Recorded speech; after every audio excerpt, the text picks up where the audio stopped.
tampak murung dan jadi seorang wanita yang lumayan cantik. Terlihat air matanya yang menetes di pipinya. Tak terasa mulai meluncur jatuh ke bawah.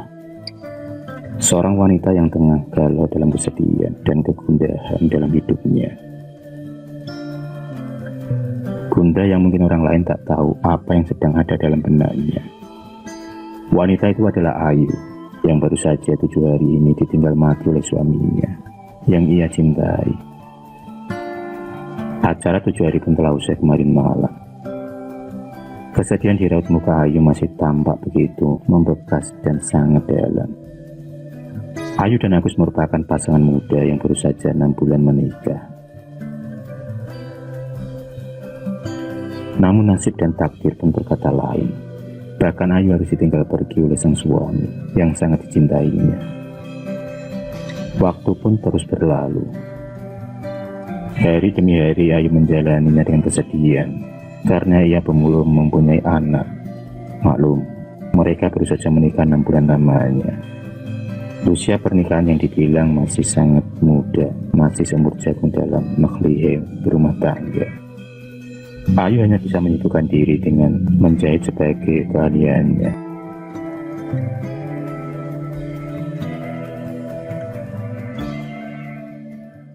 Sudah 2 tahun ini Ayu menjanda, dan selama itu juga ia mendapatkan perlakuan yang kurang mengenakan dari para ibu-ibu tetangga. Dia mengatakan kalau Ayu tak akan laku menikah lagi, karena menjanda menjadi status yang sangatlah berat. Namun Ayu tak memperdulikan omongan dari ibu-ibu tetangga lainnya yang tak suka dengan dirinya.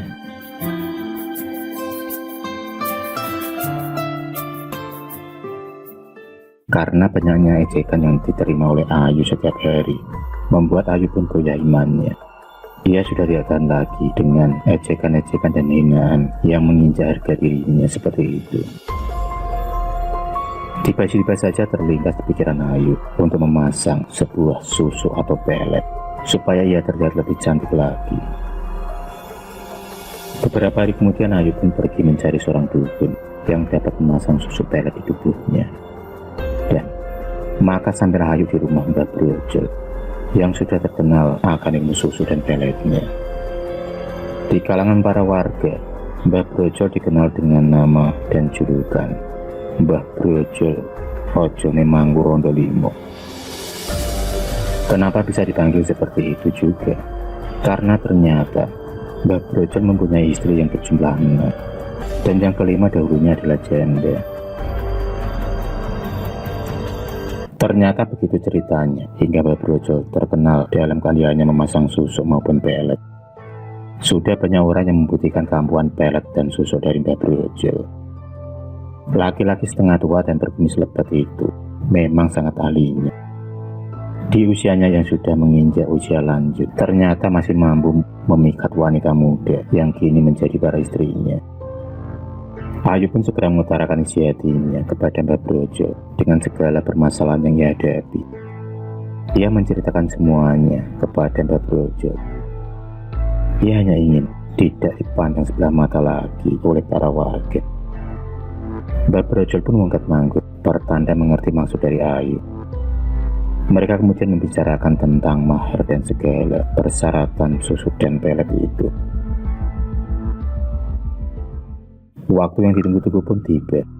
Di bawah sinar bulan purnama, dimulailah ritual pemasangan susu dan pelet kepada diri Ayu. Sebelum pemasangan susu di tubuh Ayu dilakukan, terlebih dahulu Ayu harus dimandikan kembang oleh Mbah Brojol. Dengan hanya memakai kain jarit, Ayu pun segera dimandikan oleh Mbah Brojol dengan menggunakan air kembang setaman yang telah dimantra-mantra. Segera, guyuran demi guyuran air kembang mulai membasahi tubuh Ayu. Tubuh Ayu yang terlihat putih mulus pun kini tampak terlihat seksi. Ritual mandi kembang pun selesai, dan kini ritual pemasangan susuk pelet pun dilaksanakan di ruang praktek Mbah Brojol. Ruangan yang kental dengan aura mistis. Ruangan yang di dalamnya berjejer jimat-jimat mistis di mana-mana.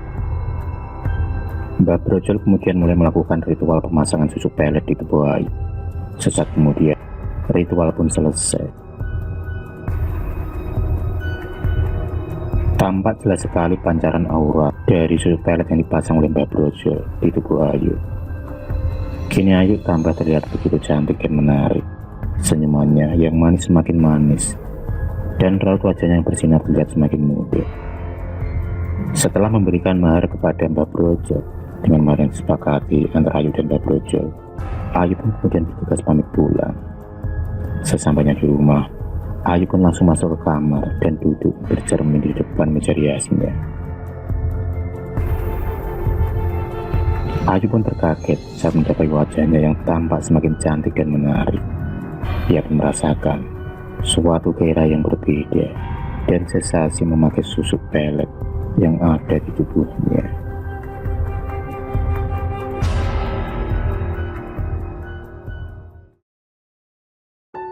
Pagi pun tiba. Ayu bangun pagi kala itu. Suara burung berkicau saling bersaut-sautan menyambut pagi yang cerah itu. Ayu terbangun dan merasakan tubuhnya yang sangat segar dan terasa sangat fit.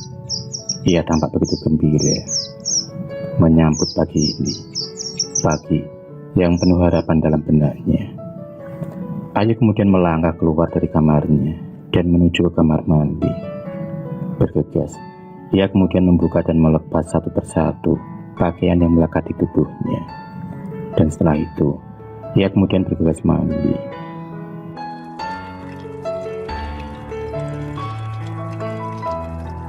Di bawah guyuran air pagi itu, terlihat tubuh Ayu yang sangat kencang dan padat. Terlihat tubuhnya begitu sangat segar dan menggoda.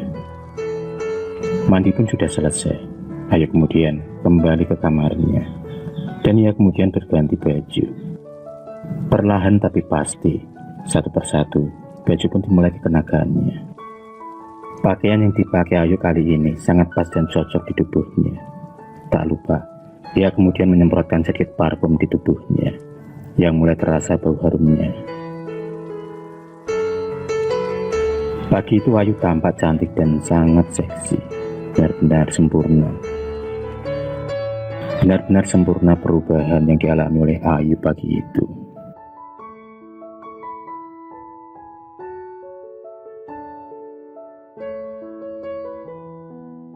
Pagi itu Ayu bergegas pergi ke pasar untuk membeli benang jahitnya yang tinggal sedikit.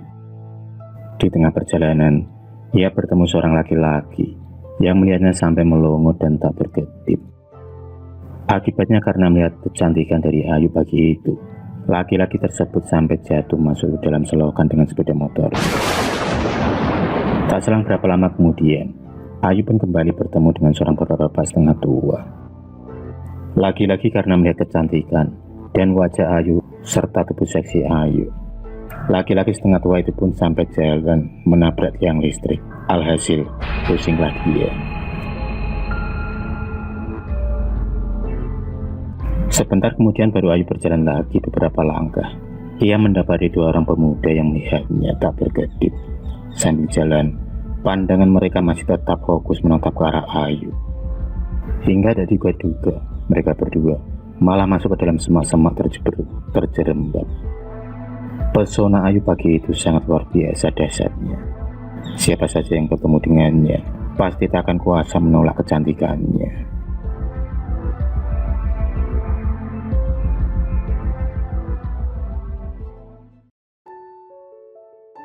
Ayu pun bergegas melanjutkan perjalanannya ke pasar, dan tak lama kemudian sampailah dia di pasar desanya. Suasana tampak cerah dan udara tampak terasa segar. Terlihat hiruk-pikuk orang yang jual beli di pasar. Saat itu pasar tampak lumayan ramai. Ayu pun tersenyum manis pagi itu. Ia merasa hari itu penuh dengan semangat. Setelah membeli benang jahit dan beberapa keperluan rumah untuk memasak, Ayu pun segera melangkah pulang kembali. Tanpa disadari oleh Ayu, rupanya banyak orang yang ternganga melihat kecantikan Ayu pagi itu. Dengan langkah yang santai, ia pun berjalan meninggalkan pasar. Dari belakang tampak seorang laki-laki mengendarai sepeda motornya. Sesampainya laki-laki tersebut di dekat Ayu, laki-laki itu pun segera menawari Ayu untuk memberikan tumpangan. Gayung pun bersambut. Ayu menerima tawaran dari laki-laki itu, dan segera ia pun naik ke motor laki-laki tersebut. Dan orang tersebut ternyata adalah Mas Agus, keponakannya Pak Kades. Mas Agus laki-laki berumur 45 tahun itu tampak masih gagah dan ganteng. Tapi sebenarnya Mas Agus sudah beristri dan mempunyai 2 anak.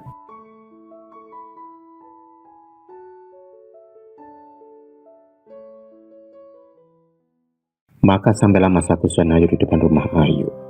Ayu pun segera turun dan menawari Mas Agus untuk singgah terlebih dahulu, sekedar untuk ngopi. Ayu merasa berterima kasih sudah diantar pulang dari pasar sampai ke rumahnya. Mas Agus yang memang sedari tadi sudah tertarik dan kesengsem dengan kecantikan Ayu, langsung mengiyakan tawaran Ayu. Ayu pun segera masuk dan melangkah ke dapur untuk membuat kopi untuk dihidangkan kepada Mas Agus. Dan tak lama kemudian, kopi pun sudah jadi. Ayu pun langsung kembali melangkah ke depan, di mana Mas Agus duduk menunggunya. Dengan senyum manis, ia pun menyuguhkan kopi tersebut kepada Mas Agus. Dari pertemuan mereka itulah, akhirnya lama-kelamaan terjalin hubungan di antara mereka berdua. Mereka berdua terjebak dalam buayan cinta segitiga. Mas Agus pun semakin tergila-gila dengan kecantikan Ayu. Begitupun juga Ayu yang sudah jatuh cinta juga kepada Mas Agus, dan tak mau lepas dan tak mau jauh dari Mas Agus. 2 insan sejoli yang tengah dimabuk asmara.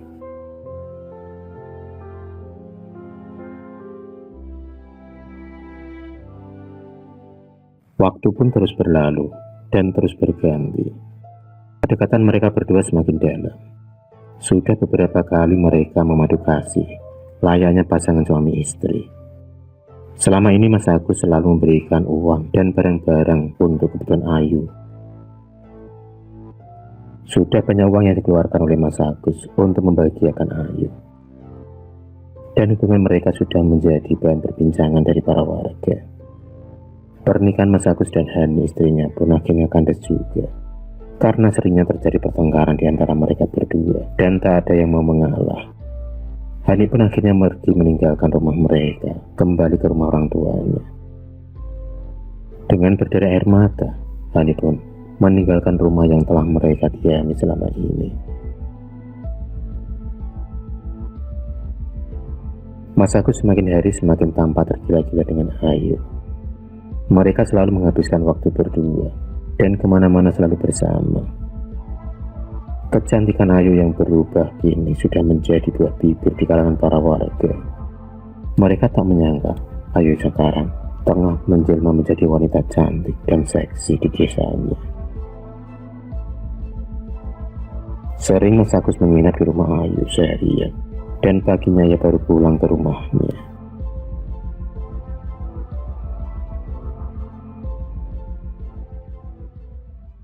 Selain dengan Mas Agus, ternyata Ayu juga menjalin hubungan dengan Pak Yudi, lelaki setengah baya yang ternyata istrinya dulu juga ikut membicarakan Ayu yang janda itu. Ternyata dendam juga tengah menyelimuti hati Ayu.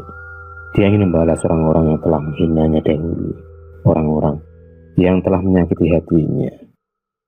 Dengan sembunyi-sembunyi, mereka berhubungan. Pak Yadi selalu memberikan apa yang Ayu mau. Ayu selalu dimanja oleh Pak Yadi. Itulah kenapa tiba-tiba Pak Yadi tergila-gila dengan Ayu. Dalam pandangannya Ayu adalah sosok wanita yang sangat cantik, montok, dan juga seksi. Setiap waktu ia selalu terbayang-bayang dengan wajah cantik Ayu yang manis menghanyutkan. Dendam telah membutakan mata hati Ayu. Dia kembali ke rumah Mbah Brojo untuk menambah lagi susu pelet yang ada pada tubuhnya. Di rumah Mbah Brojo, lagi-lagi dilakukan ritual pemasangan susu pelet pada tubuh Ayu.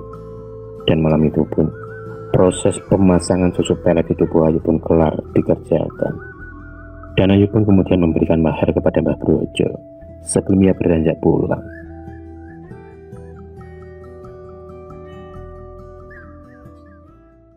Kini semakin banyak laki-laki yang tertarik dengan kecantikan dari Ayu. Mereka mulai berlomba-lomba mendapatkan simpati dari Ayu. Namun, ternyata Ayu hanya memanfaatkan mereka saja.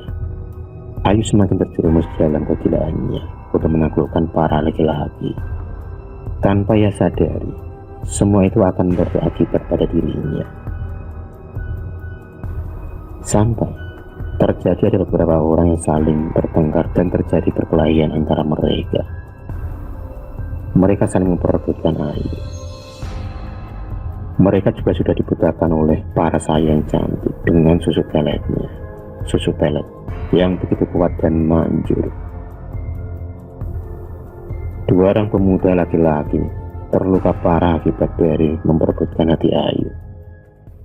Suatu malam yang naas bagi Ayu. Saat itu ia tengah tertidur lelap di kamarnya dengan memakai baju tidur yang sangat tipis. Ayu tidak tahu kalau ada dua orang yang sedang mengendap-endap di kamarnya.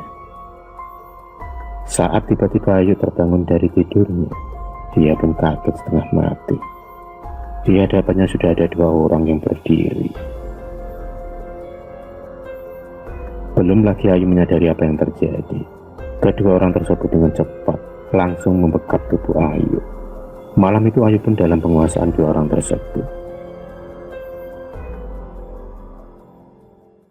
Ayu hanya bisa meronta-ronta dan sekuat tenaga ia melawan kedua orang tersebut. Namun, ternyata Ayu hanyalah seorang perempuan. Ia tak kuasa melawan kedua orang tersebut. Karena takut ketahuan, kedua orang tersebut dengan teganya membungkam wajah Ayu dengan bantal. Dan tak ayal lagi, Ayu pun meninggal seketika karena kehabisan nafas.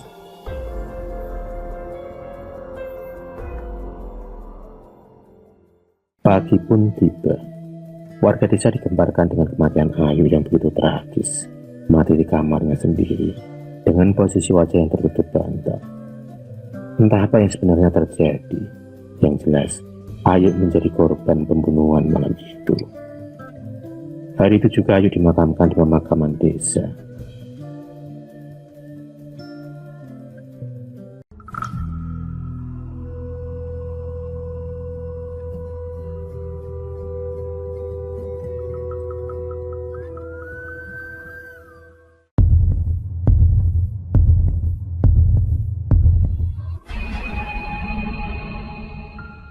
Terima kasih sudah menonton video cerita bergambar ini. Klik subscribe untuk terus mendapatkan video-video cerita bergambar selanjutnya. Semangat berkarya.